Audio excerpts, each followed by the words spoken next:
Assalamualaikum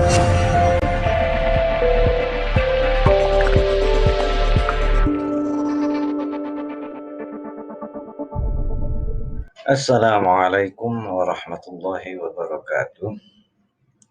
Seperti biasa, sebelum kita memulai pelajaran pada hari ini, kita bersama-sama niatkan terlebih dahulu agar kiranya apa yang kita pelajari senantiasa dicatat sebagai amal ibadah oleh Allah dan dijadikan ilmu yang bermanfaat.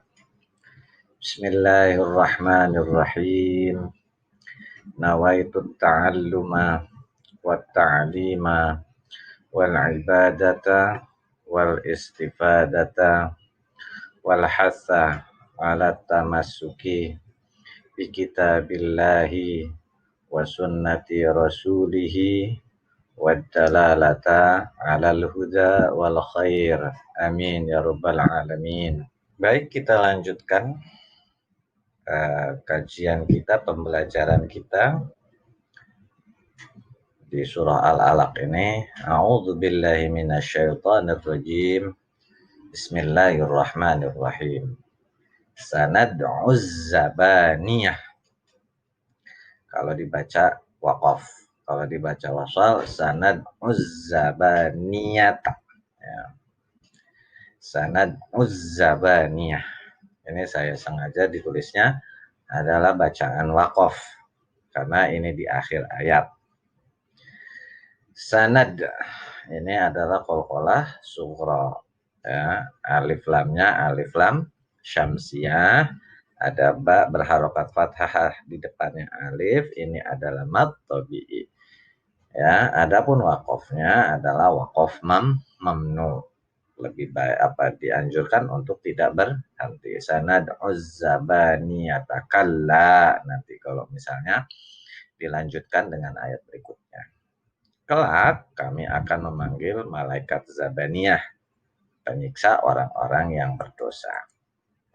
Ya, maksudnya orang-orang yang berbuat yang sudah dijelaskan pada pertemuan-pertemuan sebelumnya, yang melarang orang beribadah, yang melarang orang sholat, yaitu Abu Jahal, yang melarang mengganggu ketika Nabi melakukan sholat ataupun ibadah, lalu nanti dicabut dari ubun-ubunnya ini, dan ketika nanti wafat, ini merupakan salah satu ayat bahwasanya akan ada kehidupan yang lain setelah kita mati. Dalam arti ketika kita mati, kita nanti akan mempertanggungjawabkan amal ibadah kita kepada Allah. Nah, kalau misalnya kita berbuat buruk, maka kita akan dimasukkan ke dalam neraka. Dan di dalam neraka itu ada yang dinamakan malaikat zabaniyah. Malaikat zabaniyah itu adalah malaikat penjaga neraka yang dipimpin oleh malaikat Malik. Ya, jadi malaikat zabaniyah itu kalau dalam beberapa riwayat hadis dikatakan bahwasanya malaikat zabaniyah itu ada 19 yang dipimpin oleh malaikat Malik. Kalau kita ingin berlindung dari meminta perlindungan kepada Allah dari ganasnya atau dari sadisnya malaikat zabaniyah ini, itu kita dianjurkan untuk banyak membaca Bismillahirrahmanirrahim. Ada yang mengatakan seperti itu. Ya, jadi malaikat zabaniyah itu adalah, ada yang mengatakan, kumpulan malaikat-malaikat penjaga neraka yang dipimpin oleh malaikat Malik. Kalla. Nah, itu kan kalau tadi sanad'uz zabaniyata kalla. Ya, karena waqaf mamnu maka berhentinya di sini. Ada al-waqful ula. Ya. Kalla la tuti'hu wasjud waqtarib. Kalla la tuti'hu wasjud waqtarib. Kalla ini adalah mad tabi'i atau mad asli. Ini adalah tanda al-waqful ula. La mad tabi'i lagi, tuti'hu wasjud. Ya. Di sini ada huruf qalqalah, namun ini dihukumi dengan qalqalah sughra. Waq. Nah, ini juga qalqalah sughra. Ini pun qalqalah sughra. Jadi semuanya qalqalah sughra. Kenapa qalqalah sughra? Karena huruf qalqalahnya berharokat mati. Adapun ro-nya di sini adalah ro tarqiq, ro yang dibaca tipis. Karena apa? Ro-nya berharokat kasroh. Sekali-kali tidak, janganlah kamu patuh kepadanya dan sujudlah serta dekatkanlah dirimu kepada Allah. Maksudnya apa? Supaya Rasulullah jangan takut kepada gangguan-gangguan yang beliau terima. Termasuk kita.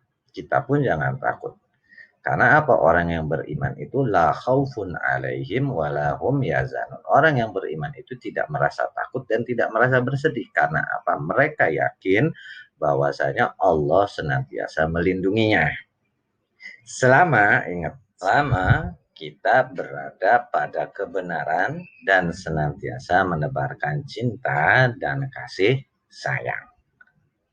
Ya, karena orang yang beriman itu senantiasa mengikuti apa yang diajarkan oleh Al-Quran dan apa yang diajarkan oleh Rasulullah SAW.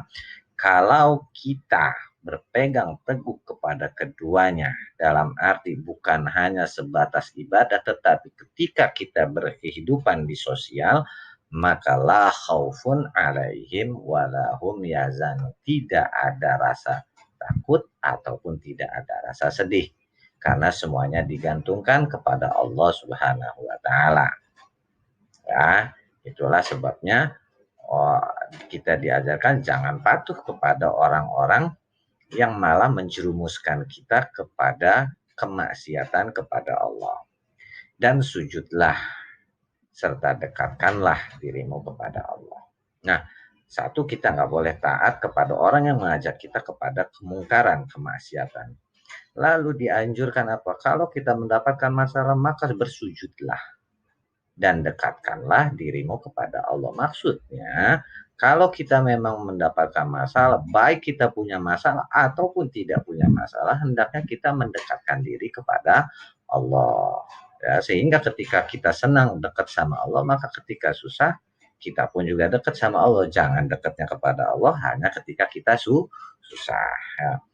Kemudian juga di ayat ini ada dinamakan dengan ayat sajadah.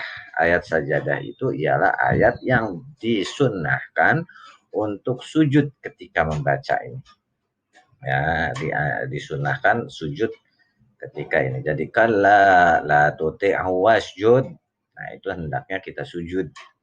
Sujudnya itu dinamakan sujud tilawah, ya. Sujud karena ada ayat, kita membaca ayat yang diperintahkan untuk bersujud. Adapun bacaannya di sini ada sajada wajhi lilladzi khalaqahu wa sawwarahu wa syaqqa sam'ahu wa basarahu tabarakallahu ahsanul khaliqin. Wajahku bersujud kepada penciptanya yang membentuknya, yang membentuk pendengaran dan penglihatan. Maha suci Allah sebaik-baik pencipta. Ada juga yang mengatakan boleh membaca subhanallah walhamdulillah wala ilaha illallah wallahu akbar. Ya, itu yang dinamakan sujud tilawah. Ya. Nah, mungkin setelah ini seperti biasa kalian mengerjakan evaluasi, dan perlu diingat ini mungkin evaluasi terakhir di semester ganjil ini, karena minggu depannya insya Allah kita sudah masuk kegiatan penilaian akhir semester. Adapun passwordnya adalah sujud, ya, perintah Allah adalah sujud. Kenapa sujud? Ketika sujud kita sangat dekat dengan Allah Subhanahu wa ta'ala. Itu saja pertemuan kita di hari ini. Seperti biasa, tetap jaga kesehatan, ingat 3 hal: sholat, jujur, dan bertanggung jawab, plus berbakti kepada kedua orang tua, bantulah keduanya, ya, sayangilah keduanya, dan jangan lupa tetap semangat apapun kondisinya untuk belajar, karena sekali lagi ketika kalian belajar maka itu manfaatnya insya Allah untuk kalian. Jika jadi ilmu yang bermanfaat dan bisa ditularkan kepada yang lainnya, maka itu termasuk amal jariah yang tidak akan putus hingga akhir hari akhir nanti. Bapak sudahi, mari kita akhiri dengan kafaratul majlis. Subhanakallahumma wa bihamdika asyhadu an la ilaha illa anta astaghfiruka wa atubu ilaik. Wassalamualaikum warahmatullahi wabarakatuh.